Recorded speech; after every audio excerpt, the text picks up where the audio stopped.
Let's talk about, today my practice has really shifted toward a lot of fillers. And I think the reason for that is that the microcannula has really come about making my work a lot safer, a lot less bruisey, a lot more comfortable, a lot more accurate. And what I'm going to talk a large part about this next 15-20 minutes is patient communication. So these are tools that I think you can use to help the patient understand this, because if they don't understand it, then you're not going to be able to have them be satisfied, because I always believe that education is told before and the excuses afterwards. So these three models of a glass of water, a bed, and a house on sand may be helpful for you. Take it as you will, and if it doesn't help you, don't use them. These are just ways that I believe patient communication is a vital component to everything. So a glass of water is really the first step, and you heard me say this, and so redundancy is important. I actually tell my patients these models 3 times in a row. I'll have a staff member say it, and the reason for this thing is that if you hear it on a redundant level, education is predicated on some level of redundancy, so you're going to hear some redundancy from me, because you hear it once, it's going to go, you're going to hear it 3 times in 3 different ways. I love teaching, because if you hear something in different ways, your brain starts to go, yeah, I heard that this way, I heard this, I'm starting to put this jigsaw puzzle together, because new ideas are hard to absorb. As teachers, we say it once, we're thinking, oh yeah, you got it. No, you don't. You don't even remember what I said. So what you need to do is have it 50 different ways from a hands-on perspective. You need to hear different models and hear redundancy. So we're hearing this topic from 3 different ways, and I think, or 4 different ways, and we're hearing it 4 different times. So a glass of water, you saw this already. Don't shut down because you saw the slide. It's important because it's up here. We go from a 2-full model and we have a linear loss of fat. Why do I use this glass of water with a little hole emptying out? Because it's easy for a patient to understand what permanence is. Because if you do something, you give them a permanent filler, you give them permanent fat, they come back a year later and they look older, they're going to say, Doc, what the heck happened? You owe me some fat. No, what I owe you is a better communication, so that you actually like my work, which is excellent, but you think it sucks because I did a bad job of telling you this. So if you think communication is not important, it's probably the most vital thing that you can have. And this is why half of my talk is about patient communication right now. Maybe more than that. So I like to talk 80-20. It's an easy number to remember. And I always tell my patients I don't mean exactly 80. I just mean this is the majority of your result with a fat graft is going to be a beautiful result, but you're going to need some in-office work to make it as flawless as I humanly can. And we'll talk more specifically about what that means in the next lecture. So, for me, if someone's under 40, fillers are great. They don't need fat, okay? I'm also worried about the fact that fat is not bioinert. You heard about that in the last talk about donor dominance. You need to think about long-term projection of where that person goes in terms of their metabolism. If they've got, just like with hair transplant, if they're rapidly losing hair and they're 22, they're probably not a good candidate. But if they're 50, 60 with a certain degree of stability of their hair pattern, I feel pretty safe to do their transplant. And that's all relative, right? Everything is a relative risk. And so when I'm dealing with patients, a bioinert filler to me has a little bit potential of safety versus fat, but not everyone. If someone's very stable, their family history is stable, then I feel very comfortable doing fat, and maybe someone in their 30s. The other thing you got to understand is, for me, a lot of fillers can be very expensive because I'm a high volume injector. I don't typically go and put 1 syringe in. I'm putting in 4, 6, I've done 20, I've done 30.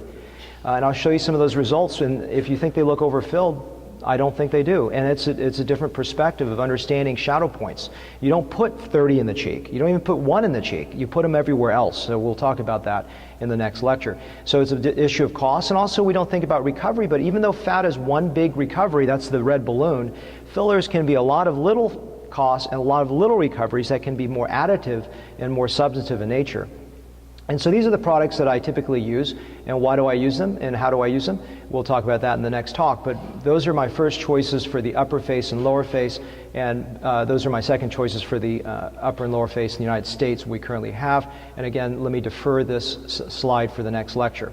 So as I mentioned, the reason I like fillers is that it's less expensive and bioinert in the younger person, whatever youth is. Again, these are all relative scales, and that's part of the consultation where you discuss benefits and risks with the patients. Now, adipocyte-derived stem cells is something that I really actually almost never talk about because I think it's a bit overhyped, and I think it's elusive. I don't think there's concrete that you can deliver something amazing to the skin. I think the skin changes because the volume looks good. I see it with fillers, I see it with everything. So I just would be cautious to talk about stem cells and all these kind of voodoo marketing things. I don't know if that it's 100% there. So the bed, this idea, I love this concept because it's just such an easy way to help a patient understand what each thing does. For me, fat is really the volumetric foundation. It's the mattress of the face. It's placed deeply, it's soft, it is distal or far away from surface issues, so it provides this beautiful shape to the face. But to me, it's not great to try to knock out a crease, a fold, a line. Very difficult to do that with fat. If you can do it, more power to you. I can't. And so fat for me, if you communicate it well, patients don't come back in 6 months and are disappointed because you did a crappy job of talking to them about it. The fillers to me are the finesse work. I can finesse it, and I can actually build the whole mattress with fillers.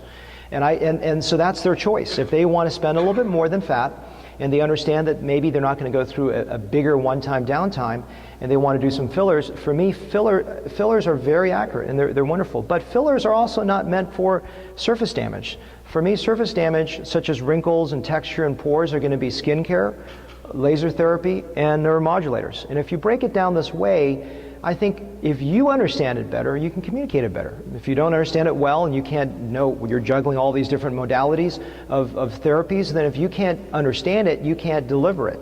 So I think it's important that you understand. So part of this is for you to understand it and then to communicate it.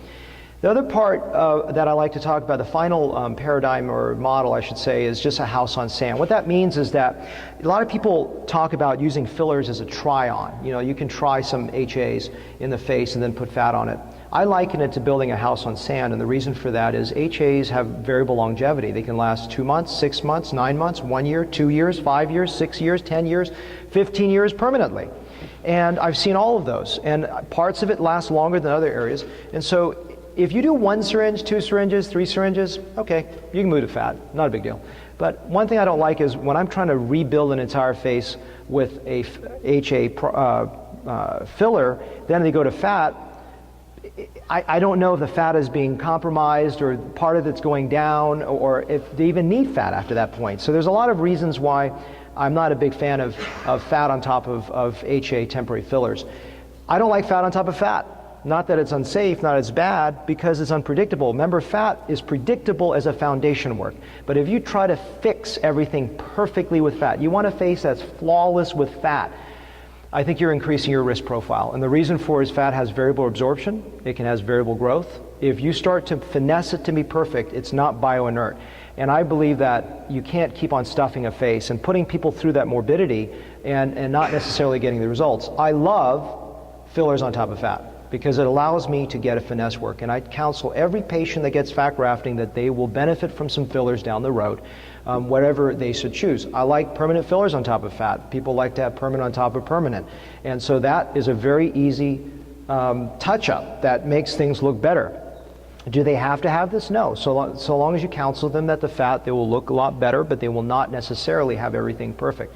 Do I like fat on top of permanent filler? Well, it's not building it on a moving platform, but I don't like this, and I'll tell you why for 2 reasons. 1, permanent fillers can be expensive, and 2 is that for me they're the accurate filler on finessing things, and fat is the inaccurate foundation work for the face that builds foundation work that's placed deep.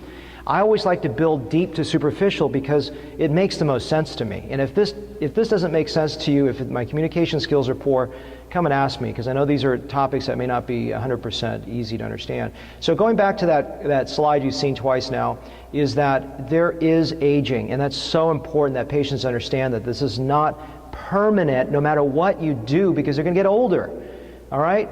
You know, but I can tell you, I have some patients 5 years out from a fat graft, they look phenomenal. And I have some patients 5 years out from a fat graft, they look average. And I have some people 5 years out from a fat graft that look poor. And is it because the fat didn't take? No, they look good at a year or 2. And I always say, people say, well, then it didn't take. It was only a 4-year shelf life. That's garbage, because here's the deal. It is a graft. Do you have a dermal graft that gets up and walks away 2 years later? That's nonsense. When the fat has blood supply, it's there. How do I know this? I do lip corrections. I take globs of fat out of a lip 8 years down the road. It's not scar tissue, it's fat. And when people gain weight, it's fat. So it's fat, period. But what happens is lifestyle, is genetics, is prior sun exposure. So that's why there's variable longevity. And so patients need to understand that. So hopefully those three models are helpful for you to understand communication. And if you see, this is a lady that had her lips done by somewhere else. It looks weird because it's not designed well. And then I filled everything else to blend it in. This is done with 20 syringes of fillers to blend her in. This is 40 syringes of fillers done over a period of 7 years from 35 to 42 to make her look softer. And then obviously you can do it with fat. There's so many ways to do this, and that's the thing. These are ways to communicate with a patient and deliver good outcomes. And this is showing you a fat graft result, and then I came back, touched up with some fillers to make it look a little bit better, and this is from beginning to end here. And this is a lady here in her mid-50s. The last one was mid-40s. You can see she has a little bit more eye makeup, I apologize, but this is after a fat graft. It's a good result. Her blink is improved, but there are a lot of little micro flaws. I came back, did some permanent filler touch-ups in small areas of the face to improve the shadow points. And this is taking it from beginning to end. So that is my second talk.